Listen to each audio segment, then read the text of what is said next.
After sending me to a mental hospital, they regretted it. My parents, in an attempt to straighten me out, faked a DNA test. They told me I wasn't their real son. My sister, ignoring my pleas, was determined to have me locked away. "You're a menace, why don't you just die?" And my beloved fiancé? She not only watched with cold eyes, but used her connections to ensure I suffered every kind of torment inside. 5 years. 5 years, and I finally learned my lesson.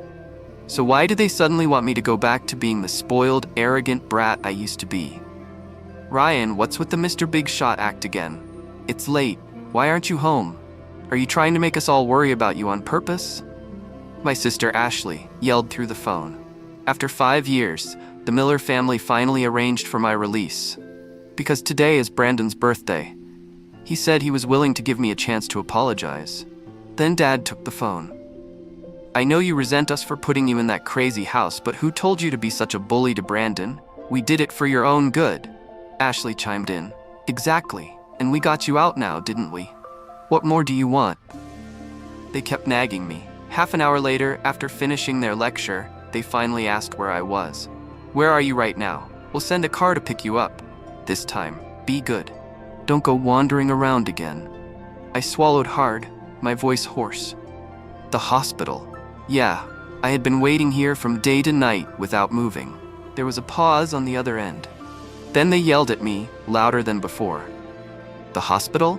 Can't you get yourself home? Do we really have to come get you? It's not like you don't know the way back. Who are you trying to fool with this act? Are you still resentful of us? I knew you hadn't learned anything. I knew we shouldn't have gotten you out."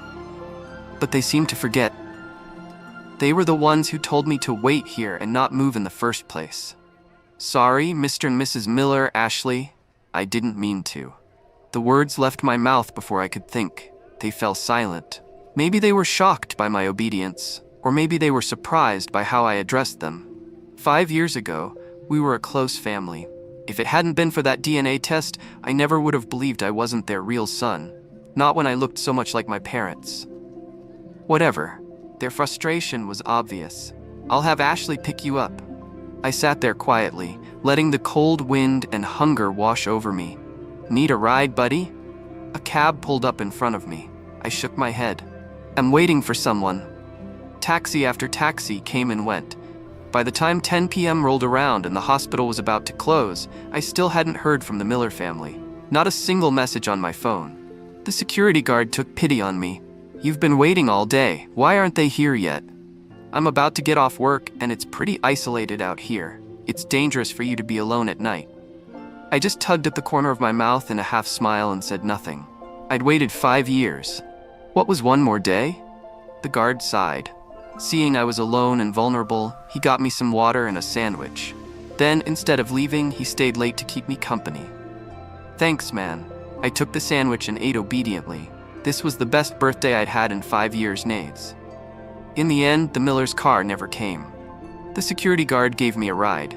It was past midnight when I finally arrived at the Miller's house. My phone still had no messages. From the outside, the house was brightly lit. I didn't question it. If the maid hadn't opened the door, I might have stayed outside forever. "Wow, what happened to you? You look terrible. Your clothes are all dirty," Ashley blurted out the moment she saw me. Mom's eyes widened in disbelief. "Ryan, have you lost a lot of weight?" 5 years ago, I had been a strong, somewhat beefy young man. Now, I barely weighed 80 pounds. Dad's eyes flickered with a hint of pity. He immediately turned to the housekeeper. "Make him something to eat." "We were going to pick you up, but Brandon wasn't feeling well, so I already knew. This was their way of making amends. Neglect me, put me down, and pretend my pain didn't matter. Then, when they felt like it, they'd toss me a small kindness, expecting me to forget everything. In the past, I would have been ecstatic. Now, I didn't care. I was about to speak when Ashley interrupted. "It's just a guilt trip. He's probably pretending to be pitiful so you feel bad for him. Then he can stay here." Mom huffed and turned to me, her expression suddenly soft and gentle. "Anyway, we haven't found your real parents, so you can live here. You can call me Mom, just like before. I still think of you as my son." I shook my head slightly. "It's okay, Mrs. Miller. I'm grateful that you're taking me in." The words were polite, but they created a chasm between us. Once, we had been as close as a mother and son could be. Now, we were strangers. Mom's face crumpled and tears welled in her eyes. I wasn't the arrogant, stubborn son she once knew. I should have been angry. I should have lashed out, demanded answers, or cursed them for abandoning me. Anything would have been better than this pathetic, obedient shell of myself. Brandon visibly trembled when he saw me, as if he had seen something terrifying. After a moment, he finally gathered the courage to extend his hand. "Ryan, let's shake on it." I frowned. I had never argued with him, so why would we need to shake on it? 5 years ago, I had just started college. Like always, whenever I was in a new place, I staked my claim on Emily. Emily was my fiancée. I loved her, and as the Miller family's oldest son, I had always been arrogant. Naturally, I couldn't stand any guy who looked at her the wrong way. Brandon was one of them. He had grown up in an orphanage. For some reason, the cold and aloof Emily always seemed to pay special attention to him. Even my sister, who had always been on my side, suddenly turned against me. I confronted Brandon once. After that, he started facing various forms of bullying at school. Everyone said I couldn't stand him. Near the end of the semester, Brandon finally snapped. He jumped from the top of the school building. They saved him. He wasn't hurt, but he left a suicide note. It was full of accusations against me. No one believed me. Emily broke up with me. I thought that was the worst it could get. Then, they announced I wasn't the Miller's real son. The real son turned out to be Brandon. As for my real parents, no one told me. In one night, I fell from heaven to hell. The family I had known for over 20 years sent me to a mental hospital, a place worse than prison. Brandon's voice pulled me back to the present. "I don't want to worry the family. I don't care what you did to me. It's all in the past." He smiled, looking magnanimous. "If you promise not to upset Mom and Dad, I can treat you like a brother." He was well-behaved, generous. Anyone watching would praise him, saying he was the perfect Miller heir. Everyone around him looked at him with approval. Dad nodded. "That's right. If you're willing to change, you'll always be the Miller's oldest son." Ashley scowled. "I'm only forgiving you for Brandon's sake. You better thank him. If you bully him again, I'll make you pay." 5 years ago, I would have desperately tried to explain myself. I didn't bully Brandon. He had staged it all himself. But now, I wasn't going to act like a clown, trying to justify myself to people who didn't care. "I'm sorry," I said flatly. "I came back mainly to get my ID." The atmosphere shifted instantly. Everyone's face darkened. They thought I was ungrateful. "Why are you always stuck on small things? If you're going to be so difficult, do you want to go back to the mental hospital? We raised you for so long. Why can't you be good like Brandon? Why do you always disobey your parents?" Mom's voice wavered, her frustration spilling over. I didn't understand why she was overreacting. "But I'm not your real son. Wasn't it normal for me to leave and take my ID?" Mom froze. She looked at me blankly, as if I were a stranger. Ashley scoffed. "You're dreaming if you think you can just leave after living the high life at the Millers for over 20 years. Do you think you can ever repay all that?" I lowered my head. I couldn't understand these people. They hated me. I wasn't even a Miller. Now that I was leaving, wouldn't that make them happy? In the end, I stayed at the Millers for the time being. My old master bedroom had become Brandon's room. Now I was in the maid's room, a place I had never stepped foot in before. I didn't complain.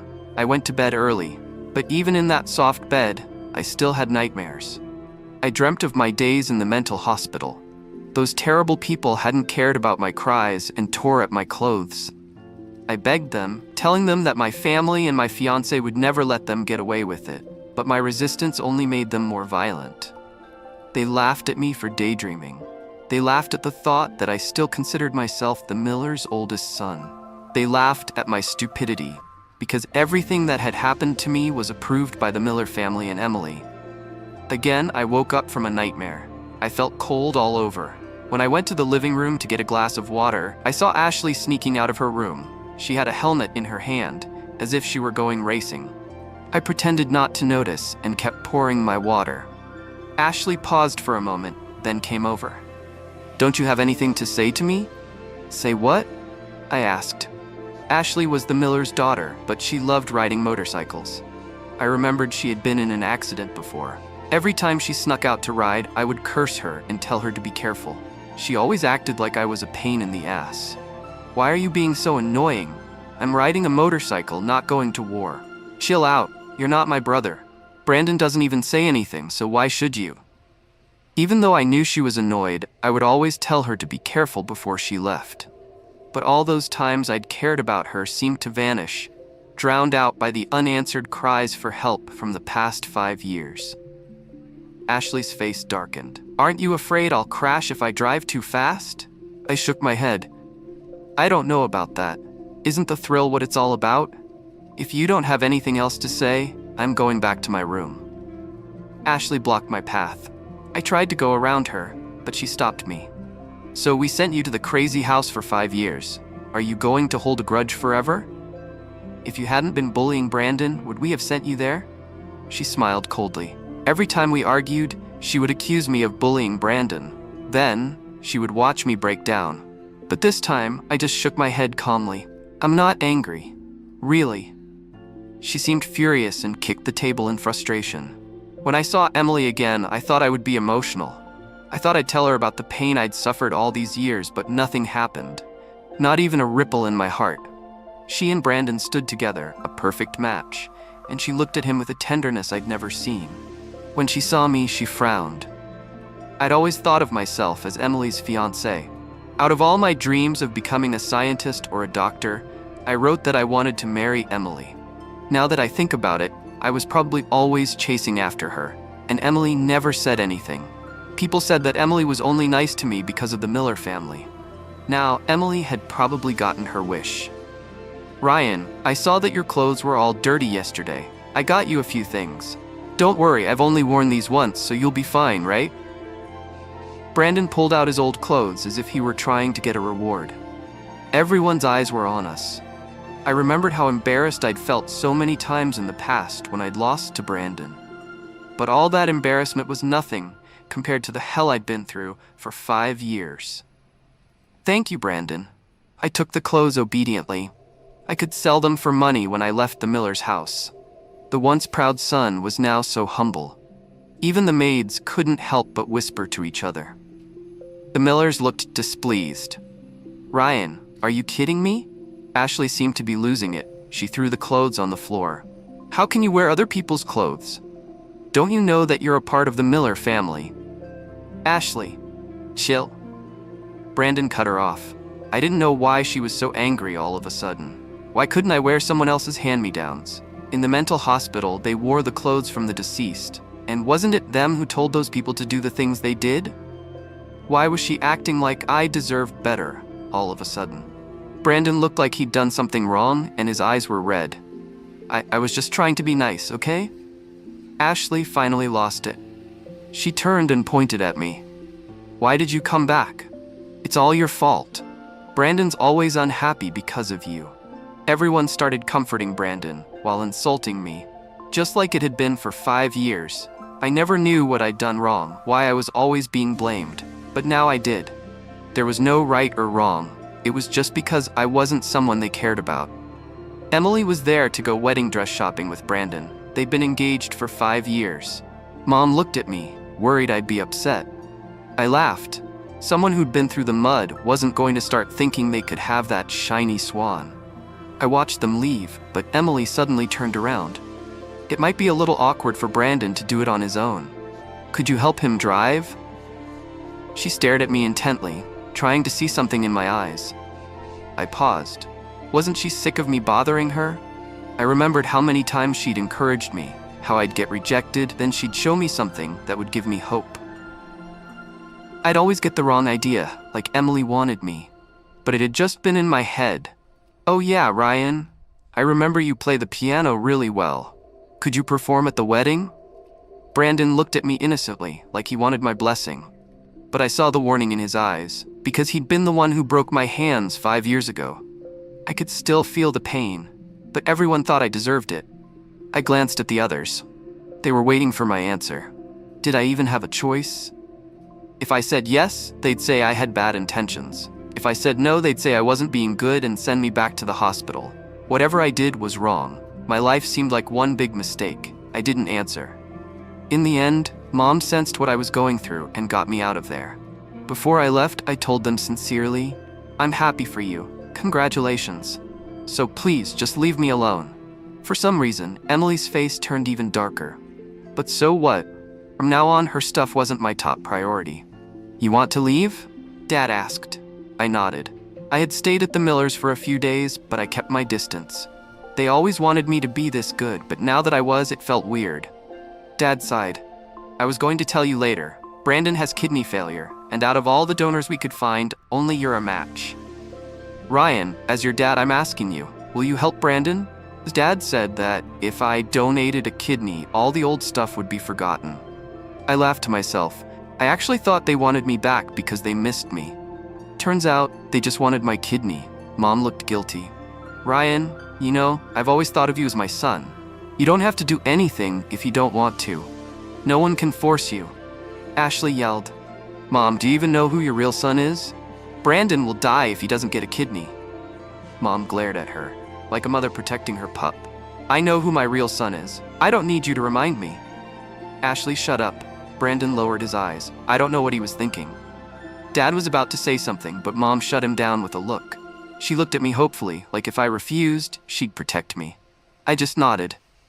"It's okay, Mrs. Miller. I'll do it. One kidney to get away from the Miller family. Worth it, right?" They hadn't expected me to agree. Mom hugged me and cried. I didn't know why she was so upset. Did she know that I had been stabbed by an inmate in the mental hospital, and now I only had one working kidney? The next day, I went to the hospital for tests. When I took off my shirt, even the nurse gasped. I was covered in scars. Some of them were still healing. It looked like I couldn't feel pain. I just let the nurse do the tests. The results came back quickly. I had a lot of problems: heavy anemia, damaged lungs, and I was even missing some of my hair. I couldn't even donate a kidney, even if I wanted to. Ashley didn't listen to the nurse. When I told her I couldn't do the surgery, she thought I was messing with her. "Ryan, are you playing games? Didn't the mental hospital teach you anything? I knew you wouldn't donate it." "Fine, what do you want? I can't do the surgery anyway." She grabbed the organ donation agreement and forced me to sign it. The nurse stepped in. "This patient isn't fit for surgery. It's a death sentence." But Ashley didn't listen. The report fell and landed at Emily's feet. She picked it up and looked at me. "Ryan, Emily and I are getting married. I'll do anything for you, except give her up." Emily raised her lips a bit. "After all these years, are you still not over me? I've told you, I never liked you." She handed the report to Dad. Dad looked at me in shock. He didn't understand how I could be so calm or why I was so damaged. He hesitated, then turned away. Even when Mom wanted to see the report, he changed the subject. I didn't ask for anything. I just signed the paper. The surgery was scheduled for tomorrow. That night, I stayed at the hospital. I slept well. I probably felt relieved that I wouldn't owe the Millers anything. Brandon was in the VIP suite. Everyone was with him, taking care of him. I wasn't surprised that no one came to see me. Even Mom, who used to claim she loved me, was nowhere to be seen. Just before I was wheeled into the operating room, Mom ran in. "No, we're not doing this surgery. My baby." Mom was crying. She pushed away all the medical staff. "Mom," I asked. Mom cried louder. "Don't call me Mom. I am your mother. You're the son I gave birth to." I looked at her face. I knew that she was my biological mother. I realized what was going on. "Brandon was adopted. You're our real son. Your dad said that your bullying people at school would hurt the family business. That's why we faked the DNA test. I'm sorry. Mom didn't protect you. I didn't know you were suffering so much. I was wrong. I am sorry." My mind was racing. I remembered how she never told me what was going on. Ashley seemed to know. "Mom, he just got here. If you tell him everything now, it'll all be for nothing. He'll try to get revenge." "Shut up," Mom yelled. "Don't you know what your brother's been through? You all kept it from me. I'll find out who did this to you," Mom said, as she moved toward Brandon. Brandon hid behind Ashley. Mom loved me, but I said, "Why didn't you believe me?" I had told her everything. I didn't bully Brandon, but she had still not believed me. Didn't she sign off on the fake DNA test? Mom froze. Everyone thought I would run away, but I did the surgery. Brandon didn't know what to say. We were wheeled into the operating room. "Are you crazy?" Mom screamed. I closed my eyes. I had to be crazy after the time spent in the mental hospital. If I hadn't tried to kill myself so many times, I would have died in the first month. Dad stopped Mom.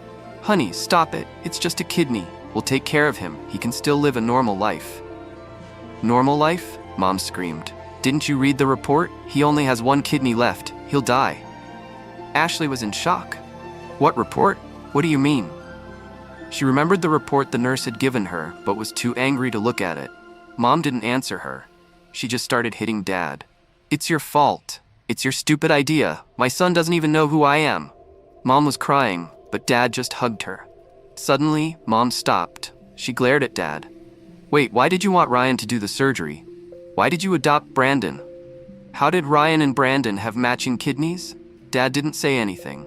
Mom's mind was working fast. She had no proof, but she knew something was wrong. How could you do this? She asked. How could you do this to Ryan? Mom slapped Dad, but he didn't react. It all pointed to one thing. Brandon was Dad's son from another woman. Divorce! I want a divorce, Mom screamed. Do you know what Ryan's been through? Brandon did it, Dad shouted. Brandon's a menace. We can't do the surgery. Mom continued, pounding on the operating room door. Stop it. Stop the surgery. Why should my son give him a kidney after what he did? Mom was crying, losing control. Dad knocked her out to stop her from interfering.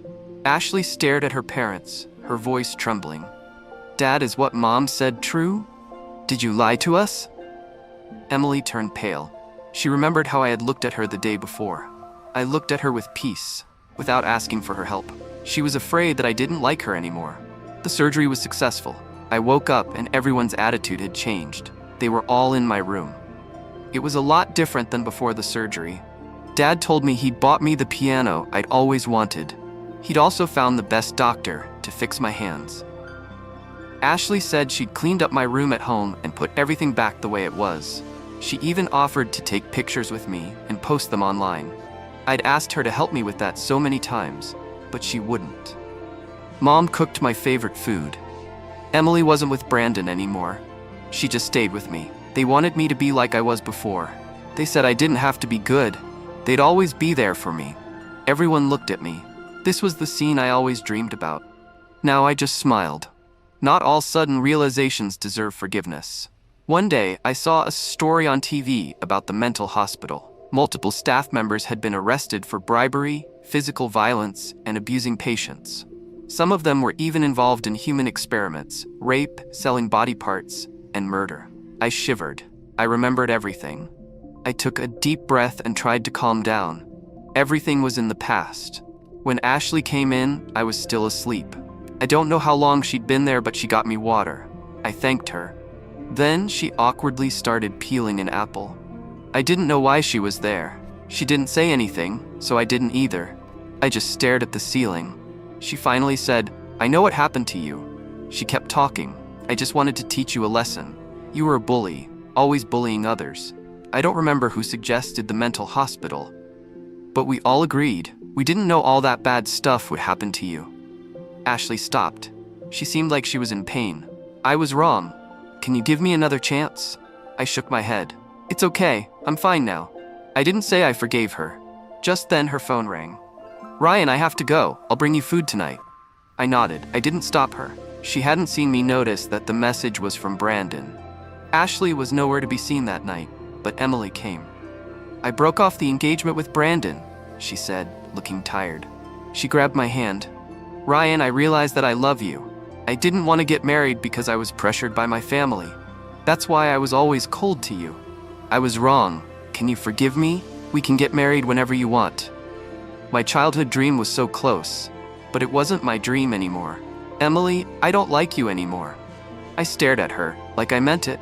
I really didn't care about her anymore. I don't believe you, she yelled. You're just saying that. Calm down, I spoke, just like she had told me. We're adults. We need to pay the consequences. Had it been a short 5 years, she didn't know that unanswered love always fades away. No, you're mine. You will be mine. She ran away. That night, I got a call from one of her friends. Ryan, you need to come see Emily. She's drinking to die. I used to care about Emily and would tell her to eat and drink and stay healthy. But she would say, I hate guys like that, always trying to give a girl attention. I was a miller, so who would dare to say that to my face? Emily. I wasn't stupid anymore. I can't. Why don't you call Brandon? He can help. There was silence. Then Emily grabbed the phone. Ryan, you're so happy to give me to someone else. I didn't say anything. Think whatever you want. I hung up. Mom seemed to have lost weight. She looked at me with a mix of frustration and sadness. I'm going to divorce your father. Will you come with me? I shook my head, trying to keep my distance. Mrs. Miller, that's your decision. It's not my place to get involved. Mom's eyes filled with tears and she cried out, Ryan, please don't do this. Get angry at me, but I was wrong. I know you're upset because I never asked what was really happening, I said softly. She shook her head. No? You didn't deserve any of this. I sighed. It's okay. I'm not angry. Mom wrapped her arms around me in a tight embrace. Why can't you accept me? I know you're still worried about Brandon. I fixed it. Everyone knows what he really is now. He's a bastard. I stood still, but her words didn't affect me. Those people at the mental hospital, they did terrible things, I replied, my voice steady. She clung to me, almost desperate. But you're still my son. Forgive me, Ryan. Please. She looked at me, her eyes filled with regret and tears. I couldn't find the words to say. I knew I needed her, but I also needed space. There were things I needed to do, places I needed to go. Mom, I said quietly, I'd like you to call me back sometime, when you can. I knew the doctor hadn't told me how much longer I had, but I could feel it in my bones. I didn't have much time left. After Mom and Dad's divorce, Dad gave me the majority of the company's stock. He gave a small portion to Ashley. Brandon was sent to a mental hospital, and Dad said that Brandon knew he had made a mistake. He said that Brandon was jealous of me, that he was walking the same painful path I had walked. I didn't raise him right, Dad confessed, his voice heavy with guilt. I need to be with him. He needs me now more than ever. He spoke for a long time, but I didn't have anything to say. I was tired, exhausted from everything. Ryan, do you hate me? Dad's voice cracked as he asked. He told me that Brandon was the light of his life, and that I should stay behind for him. Then he sent me into a mental hospital, full of regret, hating himself. I had to be crazy to fit the role they had chosen for me. No, I shook my head, still not understanding why everything had happened this way. Dad laughed bitterly, his voice tinged with sadness. I wish you'd just say you hated me. At least then you'd acknowledge me as your father. I noticed gray hairs in his thinning hair, the weight of years on his face. I didn't answer him. There was nothing left to say. He walked out of the room, his back hunched, tears in his eyes. After I got out of the hospital, I donated most of the money. I traveled around the world trying to find peace. One day I ran into Emily. She told me she had been following me, hoping for my forgiveness. I couldn't stop her from following me. A year later, when I knew I was dying, I returned home. Ashley found me and told me that Brandon had killed himself. She was filled with regret. She realized she had made a mistake, and she couldn't forgive herself. She left the company and started teaching in a rural area, dedicating the rest of her life to atoning for what she had done. Mom couldn't forgive herself either. She said the worst thing she had ever done was signing that DNA test. She had pushed her own son away. Dad didn't come to see me. Mom said he was ashamed. Before she died, Mom asked me, "Can I call you back? Can you be my son in the next life?" I looked at her face and nodded. But inside, I felt like I had lost my mind. Emily had found her life again. Brandon had ended his, but he was at peace. As for me, the ones who wanted something from my life kept on regretting it. As I closed my eyes, it felt like the world was turning dark. They had to forgive me, but I could never forgive myself. I hated my life.